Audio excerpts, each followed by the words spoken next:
ambapo chama kikuu cha upinzani nchini Tanzania Chadema kimetoa msimamo wake kuhusu amri ya hivi karibuni ya Mahakama Kuu ya kuwataka viongozi wa chama hicho kutojishughulisha na siasa, kikisema sasa shughuli hizo zitafanywa na wanachama wake. Makamu mwenyekiti wa chama hicho Tanzania Bara John Heche, ambaye awali mkutano wake na waandishi wa habari ulizuiwa na jeshi la polisi, amesema Chadema inatilia shaka maamuzi ya mahakama hiyo na hivyo inakusudia kuyakatia rufaa. George Njogopa na taarifa zaidi. Mwanasiasa huyo ambaye duru za habari zinasema amezungumza kwa njia ya mtandao akiwa ndani ya ofisi ya ubalozi mmoja wa nchi za Magharibi, amesema chama hicho kitaendelea kuheshimu maamuzi ya mahakama kuu iliyopiga marufuku viongozi wa chama kutojihusisha na siasa wala utumiaji wa mali ya chama. Amesema kutokana na mazingira ya chama hicho sasa kinaelekeza wafuasi na wanachama wake kuendelea na shughuli za masuala ya kisiasa bila kuathiri maamuzi ya mahakama, na wakati huo kujishughulisha zaidi na mambo ya kijamii ikiwemo upandaji wa miti, kushiriki shughuli za ibada na mikusanyiko mingine ya kawaida. Matukio yote haya yaratibiwa na viongozi na wanachama wa wingi wenu muhusike kikamilifu katika matukio haya ya kijamii ambayo yanadumisha umoja na upendo wetu kama Watanzania. Amri ya zuio na kutojishughulisha na shughuli za siasa nimeelekezwa kwa katibu mkuu na bodi ya wadhamini. Ama awali jeshi la polisi nchini Tanzania lilizuia mkutano uliokuwa umeitishwa na Chadema na waandishi wa habari uliokuwa umepangwa kufanyika katika hoteli moja jijini Dar es Salaam. Jeshi hilo kanda maalum ya Dar es Salaam lilisema mkutano uliokuwa sio halali na hivyo kuamuru waandishi wa habari pamoja na baadhi ya viongozi wa Chadema kutawanyika katika eneo la tukio. Heche ndiye aliyepanga kuzungumza na waandishi wa habari, lakini azima hiyo haikutimia baada ya maafisa wa polisi kupiga marufuku mkutano huo. Mapema waandishi wa habari walikuwa wameanza kumiminika katika eneo la ukumbi wa hoteli ya Seychelles kujiandaa na mkutano na mwanasiasa huyo uliopangwa kufanyika kuanzia nyakati za saa 6 mchana. Hata hivyo, muda mchache kabla muda huo kuwadia, maafisa wa polisi walifika katika eneo la hoteli hiyo na kisha kwenda moja kwa moja katika chumba nambari 511 ghorofa ya 5 na kutoa amri ya kuwataka waandishi wa habari kufungasha vilago vyao na kuondoka mara moja.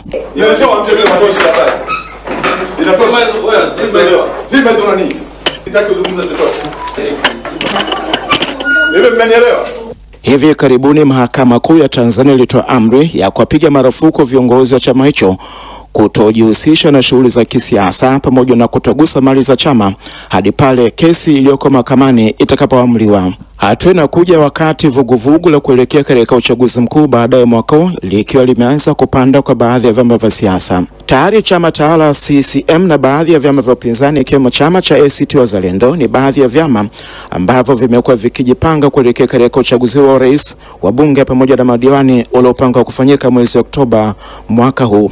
Kutoka Dar es Salaam ni George Njogopa wa DW. Shukran. Na taarifa kidogo ni kwamba John Heche amezungumza akiwa nyumbani kwake na si kwenye ubalozi wa nchi za Magharibi.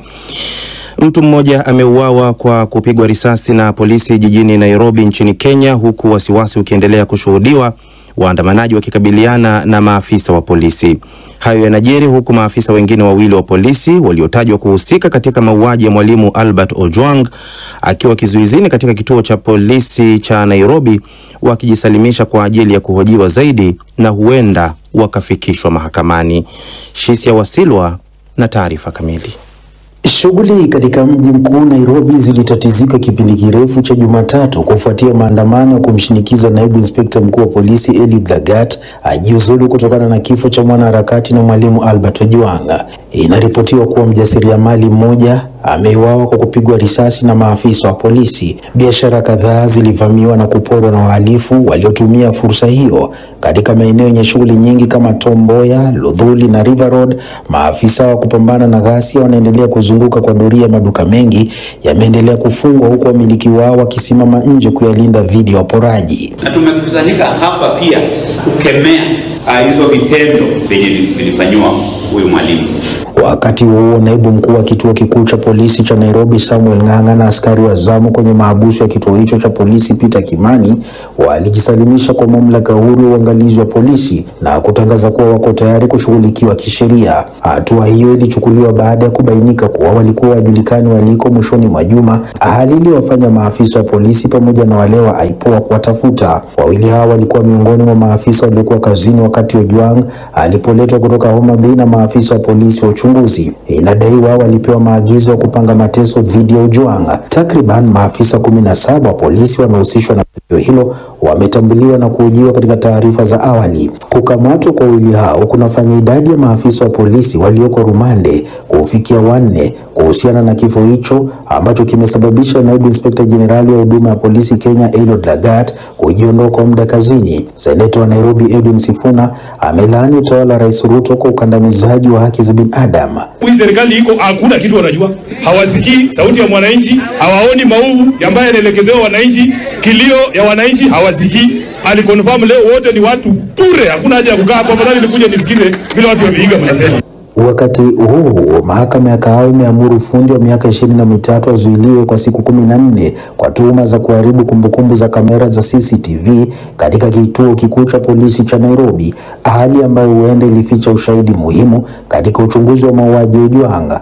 Inaripotiwa kuwa fundi huyo alilipwa shilingi 3,000 za Kenya kuzima mfumo wa usalama na kwa sasa anazuiliwa katika kituo cha polisi cha Kilimani pamoja na mshukiwa wa pili. Ripoti ya kamati ya bunge kuhusu usalama wa taifa inatarajiwa kuwasilishwa bungeni. Inatarajiwa kufichua yaliyojiri usiku huo nyuma ya milango ya seli zilizofungwa na huenda kapendekeza hatua za kinidhamu au mashtaka dhidi ya maafisa waliohusika. Shisia Wasilwa, DW, Nairobi. Shukran sana Bakari, kwa kweli mambo ni mengi, muda ndo mchache. Kuna video inayosambaa katika mitandao ya kijamii ya Instagram, Facebook, TikTok na hata X kuhusu maandamano jijini Nairobi ya kumtaka naibu wa polisi Eliud Lagat kujiuzulu kufuatia kifo cha mwalimu na mwanablogu Albert Ojwang. Bakari, video hiyo inaonyesha maafisa wa polisi wa kupambana na ghasia wakimfyatulia risasi mchuzi mmoja aliyekuwa akiuza barakoa karibu na barabara ya Moi katikati mwa jiji la Nairobi.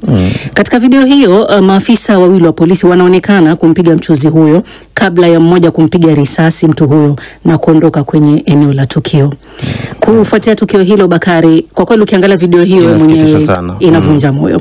Na maafisa wa Samaria Wema pia walimpeleka hospitalini, lakini kufikia sasa inasemekana jamaa huyo amefariki. Na video hiyo imeibua kilio kutoka kwa umma wakitaka haki tendeke dhidi ya ukatili wa polisi. Rais wa chama cha wanasheria LSK Faith Odhiambo pia amesema tukio kama hilo haliwezi kukubalika. Na kuna video nyingine pia inaonyesha mtu akipigwa kama mbwa na kundi la watu waliokuwa wanaendesha pikipiki ambayo inadaiwa walikodishwa kuvuruga maandamano hayo. Video hiyo ni ya kuvunja moyo pia, maana mtu huyo ni kama ilikuwa ameamuliwa kifo. Alipigwa kwa marungu, mateke kichwani, kugongwa na pikipiki, na natumai na kuomba tu kwamba popote alipo awe yuko salama. Watu wanasemaje? Mengi anasema.